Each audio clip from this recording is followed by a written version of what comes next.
A COP30, que vai ser realizada em Belém, no Pará, já está no radar global para um marco para o debate climático na Amazônia.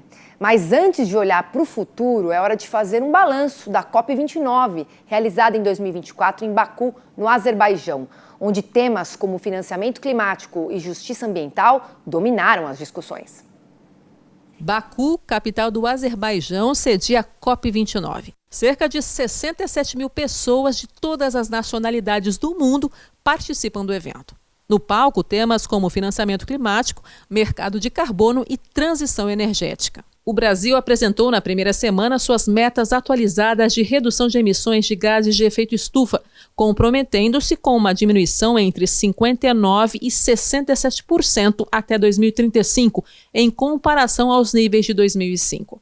O documento reafirma o compromisso do país em zerar as emissões líquidas até 2050 e eliminar o desmatamento ilegal até 2030. E foi ao longo da primeira semana da COP29 que o país comemorou na Conferência do Clima a aprovação por parte do Senado brasileiro do projeto de lei que cria o Sistema Brasileiro de Comércio de Emissões de Gases de Efeito Estufa, um avanço na regulação de mercado de carbono. Nós vamos ter regras para o mercado de carbono compulsório, regras para mercado voluntário. O agro não participa do compulsório, é algo que nós queríamos, ficar de fora, mas participar do voluntário, na medida em que regras claras para medir o que é a pegada de carbono, numa atividade como nós temos, de produção agro, num clima temperado, aí sim poderemos participar disso. Durante os primeiros dias do evento, o presidente da Apex, Jorge Viana, reforçou as novas aberturas dos mais de 270 mercados para os produtos brasileiros e os impactos disso para a economia. Às vezes é o abacate, às vezes é uma fruta, uma uva ou uma proteína, mas tudo isso para a agricultura, para o agronegócio brasileiro. Por que isso? Porque com a crise climática que a gente vive, é seca demais num lugar, chuva demais no outro, o Brasil é continental, a gente tem sofrido consequências, mas nós também temos muita competitividade. E aí os produtos brasileiros são esperança de segurança alimentar para muitos países do mundo. Como nós voltamos agora a ter o protagonismo do Brasil, a diplomacia presidencial, fizemos muitos encontros internacionais com os empresários, os negócios se multiplicam. Uma das principais discussões na COP29 foram os modelos alimentares na América Latina. Como alimentar uma população global que não para de crescer de forma produtiva e eficiente? Quem deu essa resposta foi Liege Correia, diretora de sustentabilidade da JBS Brasil. O Brasil, ele faz parte da solução nesse processo. A gente tem um número de área ainda que a gente pode expandir a nossa produção agrícola, inclusive preservando as áreas de floresta. O Brasil tem 60 milhões de hectares disponíveis, em torno aí de 40, com alta aptidão para a agricultura e pecuária. São nessas áreas, para além das áreas que a gente já tem um cultivo e uma produção profissional, digamos assim, a gente pode expandir com tecnologia e com práticas de agricultura regenerativa, por exemplo, para além também da integração lavoura-pecuária.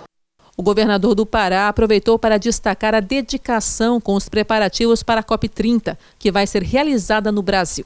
Serão mais de 60 mil pessoas, incluindo chefes de Estado, diplomatas, empresários, investidores, ativistas e delegações de 193 países membros. Os investimentos já somam mais de 4 bilhões de reais. Esta COP representa a preparação para a COP em Belém, a COP30. É momento do Estado do Pará apresentar aquilo que vem realizando, apresentar o seu plano de redução de emissões, de combate ao desmatamento, às ilegalidades ambientais, mas também apresentar um modelo de transição de uso do solo, de desenvolvimento de atividades econômicas baseadas na natureza. Na COP30, a expectativa é de receber pelo menos 66 mil pessoas, entre chefes de Estado, diplomatas, empresários, investidores, ativistas e delegações dos 193 países membros.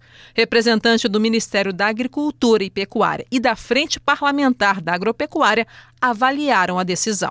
Essa COP exatamente fala de financiamentos verdes. Exatamente, essa é o programa que nós estamos montando. Não adianta a gente falar de boas intenções de países, de agricultores, ou enfim, de quem quer que for, se não tiver financiamento favorecido. Então esse é o amadurecimento que essa COP precisa nos levar para que daí, no ano que vem, em dezembro, essas coisas comecem efetivamente a acontecer. Eu não vejo o Brasil, infelizmente, com uma capacidade de organizar um evento gigantesco como esse, ainda mais em Belém, que não vejo onde tem estrutura física necessária para isso, desde quartos de hotéis, estrutura viária, o local para fazer esses eventos, mas como brasileiro tem que torcer para que dê certo. E torço para que a gente consiga, naquela COP30, ter efetivamente o reconhecimento de uma nação produtora de alimentos com responsabilidade socioambiental. Essa é o nosso legado, é o nosso mantra, é o que nós defendemos, apesar da autofagia brasileira, inclusive dentro da ideologização desse governo, mas a gente vai enfrentar até o último para que a gente tenha o nosso lugar de fala e que a gente possa ser conhecido pela nossa capacidade produtiva. A COP29 foi marcada pela presença das cooperativas atuando no combate às mudanças climáticas e também para estimular finanças sustentáveis. O cooperativismo ele tem um papel de desenvolvimento social e econômico muito importante no Brasil.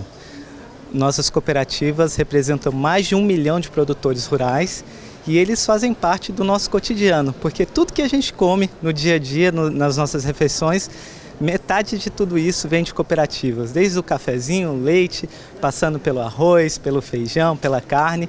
Então as cooperativas têm esse papel muito importante para o desenvolvimento do país. A edição de 2024 vai ser lembrada por não chegar a um consenso sobre o financiamento climático. Atualmente, o valor disponível para financiar essas ações é de 100 bilhões de dólares, mas o valor necessário é de pelo menos 1 trilhão de dólares para atender às necessidades dos países em desenvolvimento. Mas os países desenvolvidos estão oferecendo apenas 200 bilhões de dólares, o que torna difícil alcançar um acordo.